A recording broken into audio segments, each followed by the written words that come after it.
The scriptures are clear about the situation in the last days before Christ's return. We read in 2 Timothy 3, verses 1 to 5, "This know also, that in the last days perilous times shall come. For men shall be lovers of their own selves, covetous, boasters, proud, blasphemers, disobedient to parents, unthankful, unholy, without natural affection, trucebreakers, false accusers, incontinent, fierce, despisers of those that are good, traitors, heady, highminded, lovers of pleasures more than lovers of God, having a form of godliness, but denying the power thereof. From such turn away."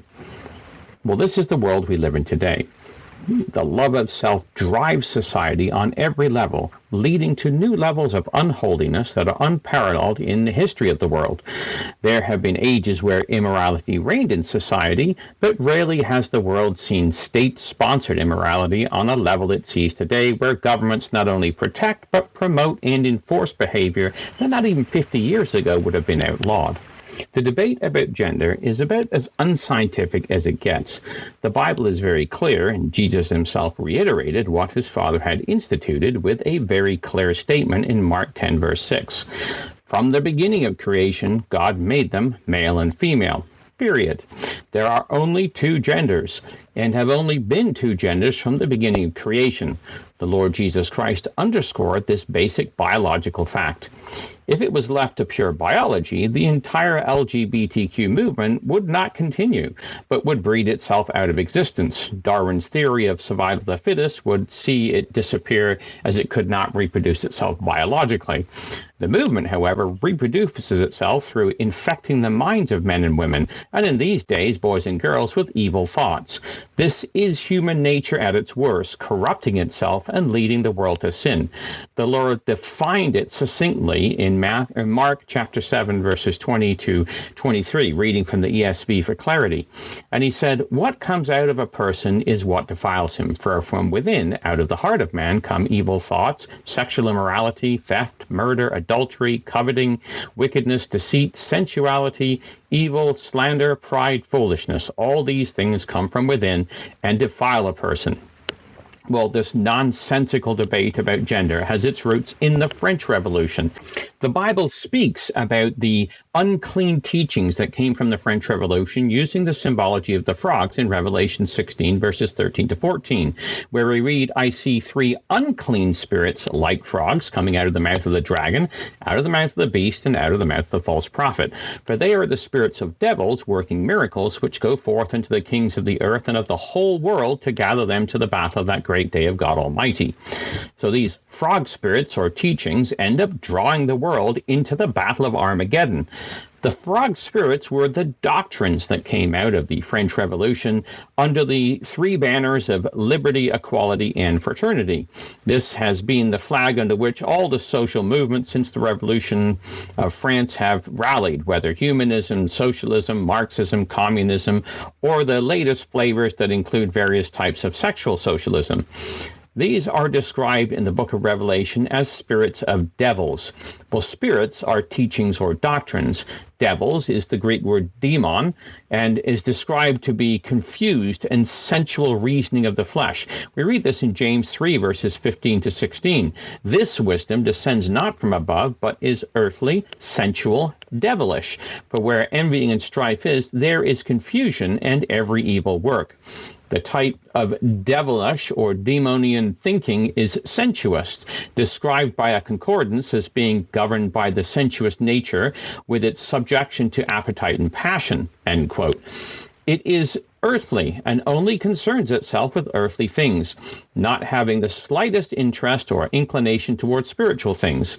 It brings about confusion, defined as instability, a state of disorder and disturbance, inconstant and reckless. Nothing could describe today's morality more fittingly. It results in evil works or actions that are base and wicked in God's view. One of the leading philosophers of the French Revolution, Jean-Jacques Rousseau, stated the following in his book on education entitled Emile. He states, "Our passions are the chief means of self-preservation. To try to destroy them is therefore as absurd as it is useless. This would be to overcome nature, to reshape God's handiwork. If God bade man annihilate his passions he has given him, God would bid him be and not be. He would contradict himself," end quote. But this is exactly what God did. He condemned the base passions of the flesh and encouraged man to overcome his nature and reshape himself in his own moral image, as his Son, Jesus Christ, has done. And we read this in Colossians 3, verses 5 to 7, again reading from the ESV. "Put to death, therefore, what is earthly in you, sexual immorality, impurity, passion, evil desire, and covetousness, which is idolatry. On an account of these, the wrath of God is coming. In these too you once walked when you were living in them."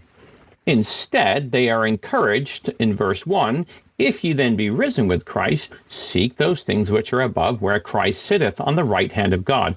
Set your affections on things above, not on things on the earth, for you are dead, and your life is hid with Christ in God." Yet today, the very reverse is what is encouraged in society. Like Rousseau, schools teach children to explore their passions, their sexual immorality, impurity, and evil desires.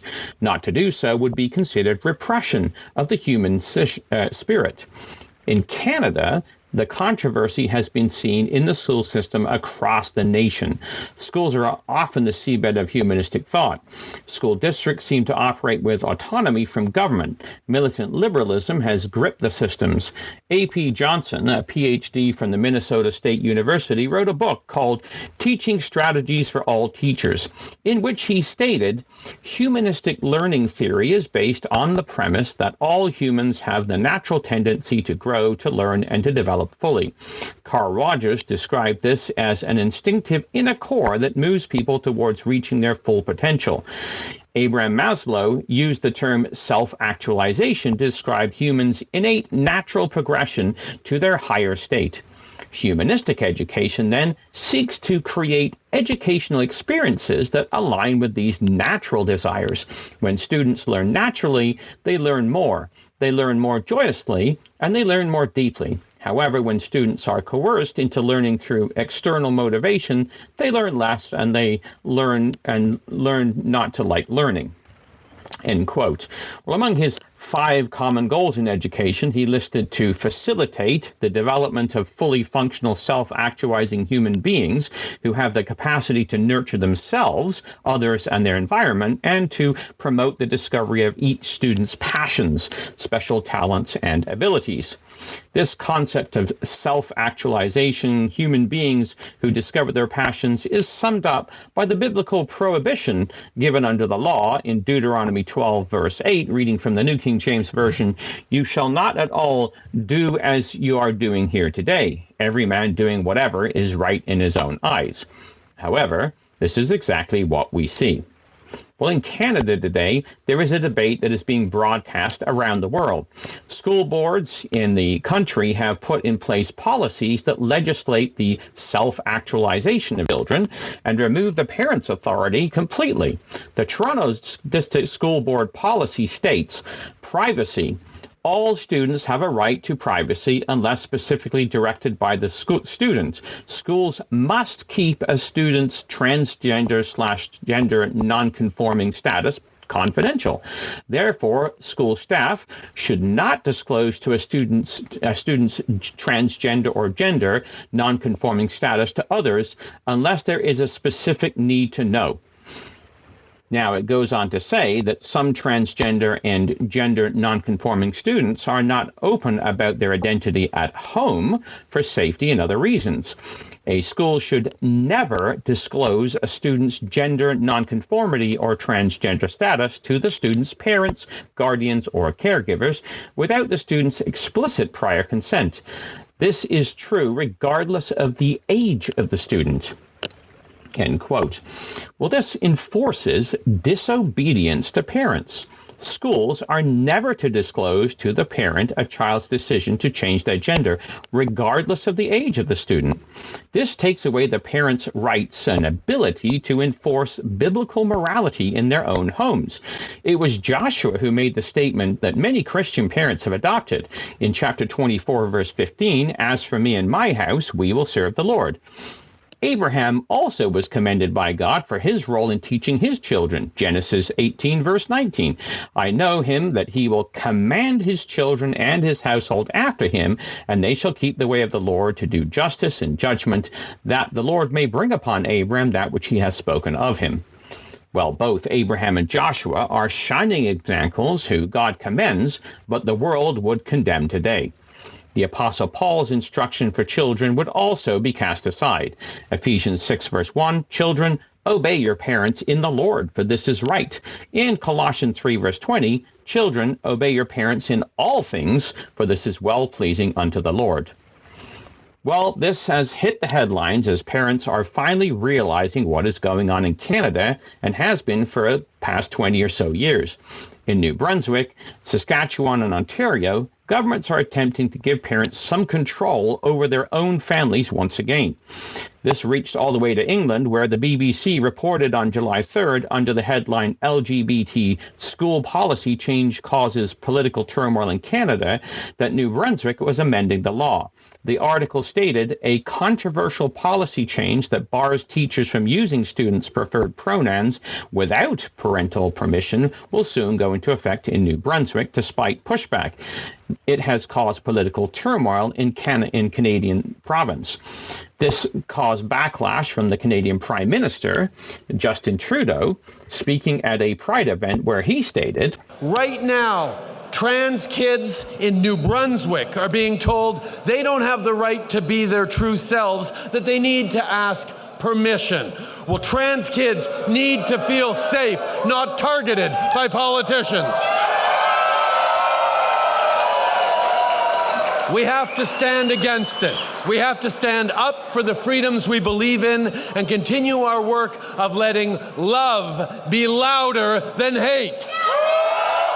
When asked about New Brunswick's position, Canadian Leader of the Opposition, Pierre Poilievre, stated, "I know that Justin Trudeau has butted into that. The Prime Minister has no business in decisions that should rest with provinces and parents. So my message to Justin Trudeau is butt out and let provinces run schools and let parents raise kids." Saskatchewan introduced a parental inclusion and consent policy, which gives parents the right to know what is going on in the school with their children. A judge ruled to pause the parental consent legislation, but the Premier, Scott Moe, stated that he would recall the Legislative Assembly to use the notwithstanding clause to overrule the judge. The Premier stated that the default position should never be to keep a child's information from their parents. He said and added that the policy had strong support of a majority of Saskatchewan residents, in particular Saskatchewan parents. Following the exposure of the controversy, the Ontario Minister of Education, Stephen Lessay, also made the following statement. We're simply making clear as a province that we believe parents should be fully involved, fully aware of what's happening to their children. And these are significant changes, and they have a right to know. And so we would expect school boards to be transparent with parents, as we always have. Now, Catherine Nguyen, the former Premier of Ontario and former Minister of Education, the first openly gay Premier in Canada, responded with the following comments. This policy could put children at risk. As PFLAG has said, if a child is not ready to tell a parent that he or she is thinking about who he or she is, who they are, then you could put that child at risk by disclosing that in a form letter to a parent. And, you know, for some kids, school is the safest place in their lives. Because home is not safe, because parents are homophobic or transphobic, and the children know that. If they bring in this policy then they are basically supporting a policy that is transphobic, that is homophobic, and is dangerous to kids. We've been working for 50 years, more than 50 years in this province, to create schools that are safe places for all children. And this would roll back the clock and deny the right of children to be who they are at school. These types of controversies are ongoing around the world. At the center of it is the parents' right to teach biblical morality to their children, and the school's rights to keep parents from knowing what their children are being taught or doing in their lives. The UK has also had this issue flaring up all over the country. Lawyer Dr. Anna Lutfi is bringing a class action lawsuit against the British government. In an interview on GB News, she had the following to say. I think we've lost, thanks to the third sector, which has now seized complete control of education in this area called PSHE, we have lost control of regulation in the same manner as we would lose control if there had been a military coup and we had a junta taking control of the schools. We're simply not allowed to have the conversation about what these materials are for, what the purpose of them is, but more importantly, we have, as a nation, speaking about the UK, we have lost any discernment about what age groups are suitable for certain kinds of materials. We simply have stopped having that conversation. All materials provided by the third sector to schools are considered to be appropriate because the third sector has appointed itself experts in the area. And therefore, if something is considered age inappropriate by a parent or a teacher, but the experts, the third sector says, no, this is absolutely fine, that becomes the end of the conversation. And any parent, any teacher, and any young person who has qualms, as we saw in the school in East Sussex, where two 13-year-old girls raised questions about what they were being taught in PSHE, they're actually insulted and called bigots. Yes. So it's not just about the age-inappropriate materials. There's also the ideological aspect to this. So children are being taught, and I've seen materials that prove this. In a number of schools, children are being taught, often by outside agents, that there are over 100 genders, or that we each have an innate sexed soul, a gendered soul. This is effectively a quasi-religious belief taught as fact. I can cite materials. My favourite example is the one of the gender galaxy, which when you talk about religious cults, we have a gender galaxy. The messaging is really clear, but it uses pseudoscientific astronomical imagery to present the idea that in the universe there is the exciting galaxy that is all these choices of gender identities, and then there's the boring male and female assigned at birth. I mean, if you are a young person and you would like to be cool, or you'd like to be interesting, or you'd like to be different, this is a clear pathway for you to have an identity that signals you out as interesting. And unfortunately, we know, as James, my dear friend James, who was just on now, as he pointed out, we know that this links children into pathways, social and medical, which are irreversible and which do result in mutilated bodies. When asked about specific groups who were redefining the law, she had the following to say. The question is, why have Mermaids and Stonewall decided to redesign the law according to their fantasy world, where gender reassignment is a process that is something that anybody at any age, even in the womb, can engage in, and anybody who questions that is a bigot, and you're not allowed to raise very basic safeguarding concerns about what might happen to somebody under the age of 18 who starts the process of interfering with their biology. When asked why governments are capitulating to this kind of thing, she also was clear, stating, well, because we live in a society which is not only anti-intellectual, which means that sound bites rule, but we live in a society that is also driven by repetition of slogans and mantras. If you say something often enough, it becomes reality. The interviewer then asked about the need to be inclusive for young people who were struggling, and shouldn't society protect their decision, to which she responded. I would say that we struggle with a lot of things, but we cannot as a society adopt a position where we say anything that you struggle with, society will embrace your desire to be something other than you are. Because if that is true, many young people struggle with suicide ideation, so therefore we should affirm suicide in young people wherever somebody wishes to self-harm.